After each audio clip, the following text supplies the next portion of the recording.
Assalamualaikum dear viewers, this is Aminuddin, lecturer English, Mansarampur Subhani Islamia Fajil Madrasa. Today I will take a class on English grammar according to the syllabus of class 9 and 10. Today's topic is tag question. Actually, this is an online class according to the direction of Government of Bangladesh arranged by our principal. Now, I will discuss tag question. Today, we will know how to make tag question with confusing words. We will start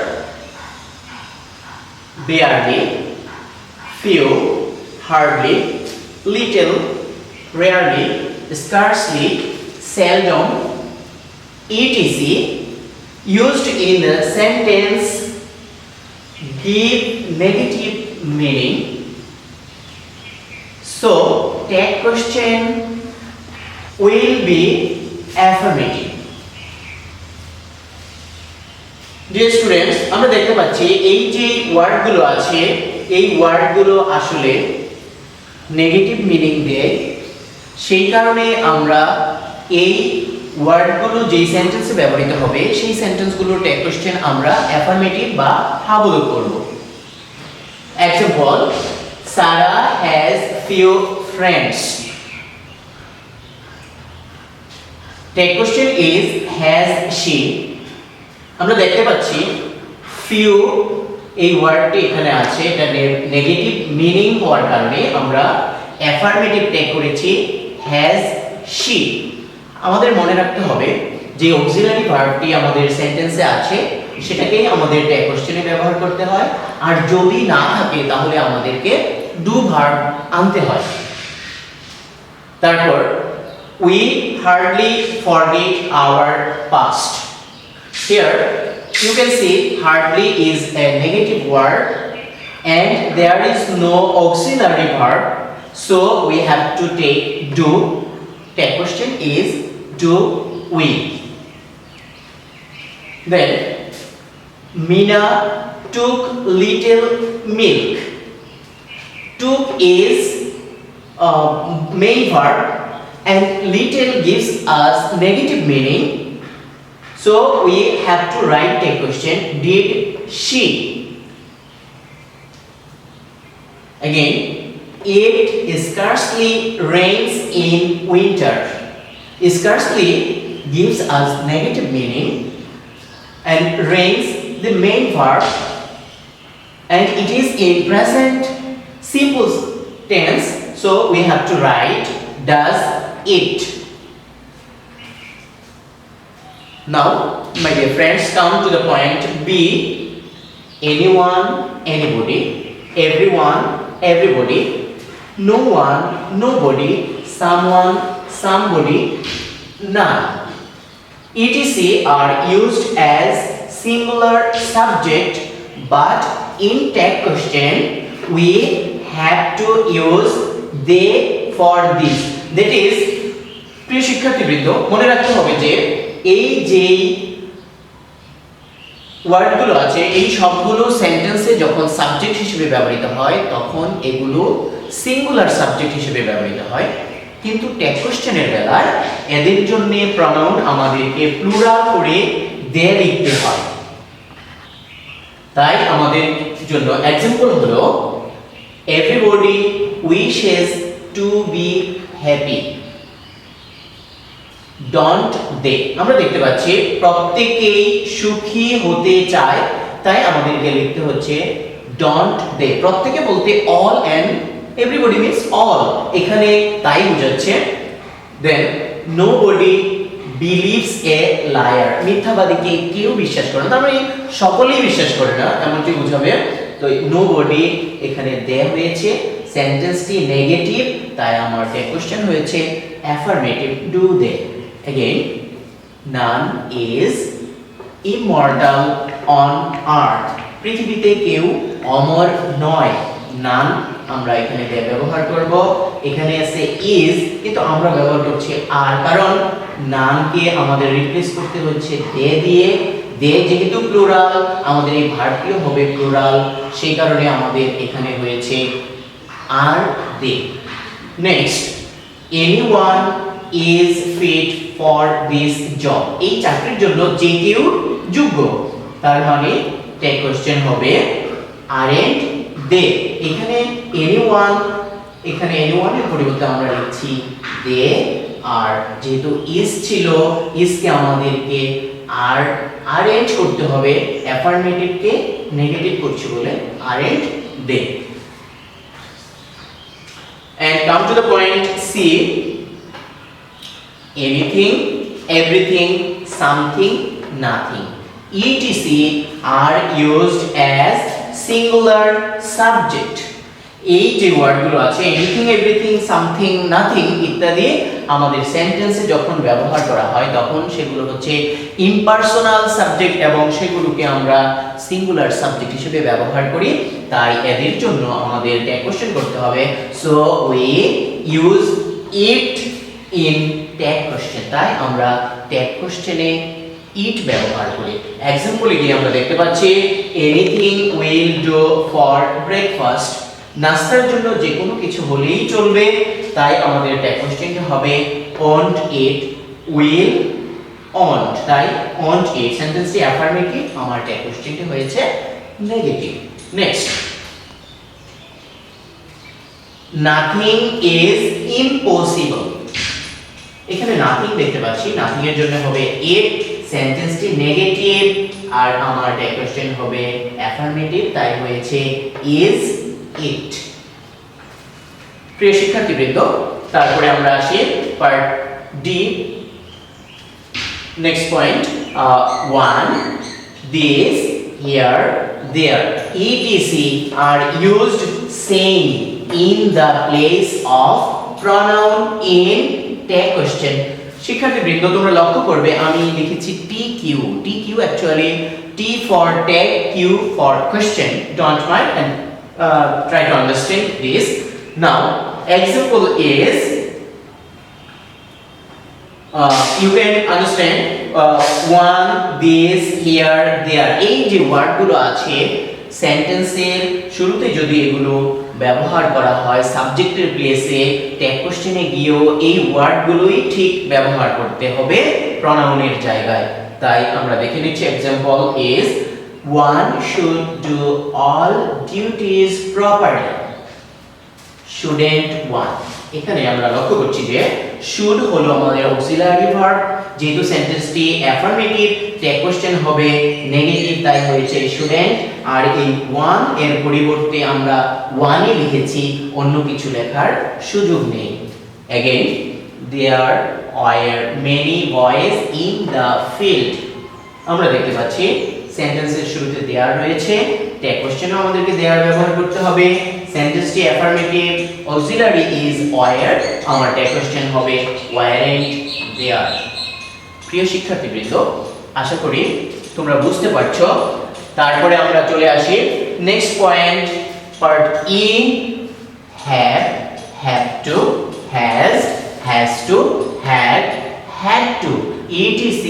can take have verb or do verb in tag question. আমরা দেখতে পাচ্ছি have, have to, has to, had to ইত্যাদি যখন কোনো সেন্টেন্সে ব্যবহার করা হবে, এই ওয়ার্ডগুলোই আমরা ট্যাগ কোশ্চেনে গিয়ে ব্যবহার করতে পারি ভার্ব হিসেবে, অথবা আমরা সেখানে রিপ্লেস করে ডু ভার্ব আনতে পারি। এক্সাম্পল আমরা দেখতে পাচ্ছি মিম has a cat.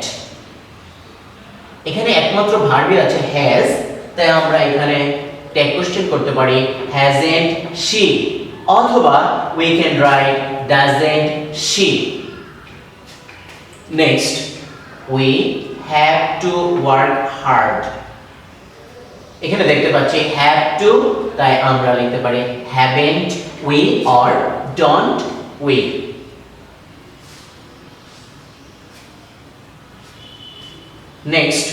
Next point F. need, need not। লক্ষ্য করো প্রিয় শিক্ষার্থীবৃন্দ, need আমরা মডাল অক্সিলারি হিসেবে ব্যবহার করি, আবার need কে মেইন ভার্ব হিসেবে ব্যবহার করতে পারি। তো যদি আমরা কি করি, if need is used as main verb, need যদি মূল ভার্ব হিসেবে ব্যবহৃত হয়, we should use do verb in take question। আমাদের তখন কি করতে হবে, do verb K take question এ ব্যবহার করতে হবে। আবার যদি if it is used as modal, need যদি মডাল হিসেবে ব্যবহৃত হয়, তাহলে আমরা কি করব, we should use need in take question। take question এ আমরা need ব্যবহার করব। एग्जांपल এ দেখতে পাচ্ছি আমরা I need a black pen, আমার একটি কালো কলম প্রয়োজন। তাহলে need হচ্ছে একমাত্র ভার্ব, তাহলে এটাকে আমরা মেইন ভার্ব হিসেবে দেখতে পাচ্ছি, তাই এখানে আমাদের ডু ভার্ব আসবে। সেন্টেন্সটি যেহেতু অ্যাফারমেটিভ, তাই ডু এর নেগেটিভ ফর্ম হবে ডোন্ট, আর সাবজেক্ট হলো I, don't I. Next, you need not go out. শিক্ষার্থীবৃন্দ, আমরা এখানে দেখতে পাচ্ছি দুইটি ভার্ব আছে, নিড একটি ভার্ব, গো একটি ভার্ব। তাহলে নিড কে এখানে অক্সিলারি হিসেবে ব্যবহার করা হয়েছে, দ্যাট ইজ মডাল অক্সিলারি। তাই আমরা এখানে নিড আমাদেরকে টেক কোশ্চেনে ব্যবহার করতে হবে। You need not go out, need you, this is tag question. প্রিয় শিক্ষার্থীবৃন্দ, come to the next point, D greetings, অভিবাদন। আমরা অভিবাদন জানাই অনেক ভাবে, good morning, good plus morning, good morning, good noon, good afternoon, good evening, good night, thanks, congratulations, welcome, sorry। Sorry আমরা কখনো কখনো বলি যখন আমার নিজের ভুল ভ্রান্তি হয়, তখন আমরা শুধু এই ওয়ার্ড ব্যবহার করে এই সেন্টেন্সকে প্রকাশ করে ফেলি। সেই সব ক্ষেত্রে এই ওয়ার্ডগুলো মূলত আমার মাধ্যমে প্রকাশ পায়, তাই আমরা দেখতে পাচ্ছি ETC mean, I, greet or say ইত্যাদি বোঝায় যে আমি কি করি, অভিবাদন জানাই অথবা আমি বলি। তাই কি হবে, so tag question will be don't I. তাই ইত্যাদি ওয়ার্ড বিশিষ্ট, গ্রিটিংস বিশিষ্ট, অভিবাদন বিশিষ্ট ওয়ার্ডের টেক কোশ্চেন হবে don't I. Example, thank you or thanks, tag question is don't I. Next, congratulations, congratulations, excuse me, this is a dot, I have to put it, congratulations, don't I।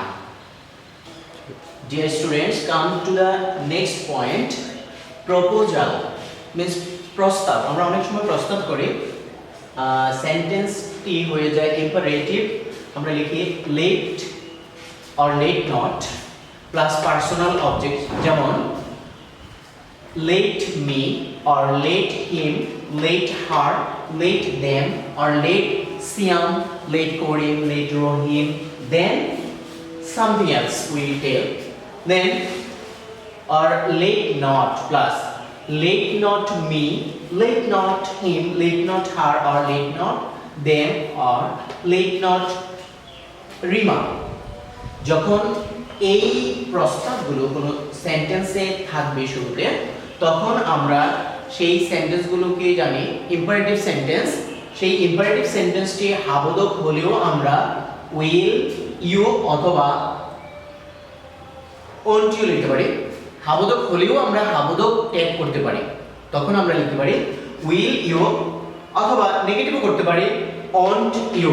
Keep in mind my dear students, আমরা যদি will you লিখি তাহলে আমাদের কোনো ঝামেলা থাকে না, আমরা চোখ বন্ধ করে উইল ইউ লিখে দেব, either affirmative or negative, will you, bas। Then number 2, let plus us or let's, let us or let's, let us কে আমরা সংক্ষিপ্ত রূপে এইভাবে লিখি, অথবা let not us। এই ক্ষেত্রে আমাদের টেক কোশ্চেন হবে shall we, nothing else, only shall we। যখন let us অথবা let's থাকে, অথবা let not plus us যদি আমাদের কোনো সেন্টেন্সের শুরুতে থাকে, তাহলে আমরা টেক কোশ্চেন করব shall we, অন্য কিছু নয়। চোখ বন্ধ করে shall we লিখে দেবো, তাহলেই ক্লিয়ার হয়ে যাবে। Example, let her sing a song, will you? Let not Tina go alone, will you? This is an affirmative sentence, সেখানেও আমরা লিখছি will you। এখানে এটা হচ্ছে নেগেটিভ সেন্টেন্স, সেখানেও লিখছি will you। No problem, you can write will you. Next, let Sam write a poem, will you? As well as let not them win the game, will you? For affirmative we write will you, for negative also we write will you, same. Then let us have a journey, shall we? let এর পরে যখন us আসলো তখন আমরা tag question করব, shall we? Then let not us miss the bus, shall we? This is all, and now take a lesson for your homework. My dear students, lesson is homework. Make a question for the following sentences, as you will answer 5 sentences and make 5 tag questions in your exam. So I have given 5 sentences for you. Do homework. Then take it. Everyone will die one day. Of course, then there is a comma and write the question, then question mark. Dear students, keep in mind you have to write all the sentence and comma, then add take question. Otherwise you will not be given whole marks, as well as you have to write accordingly all the questions. And that's all. Keep safe at home, keep distance between you and your friends and others, as this is time for our careful stay at home. Thank you.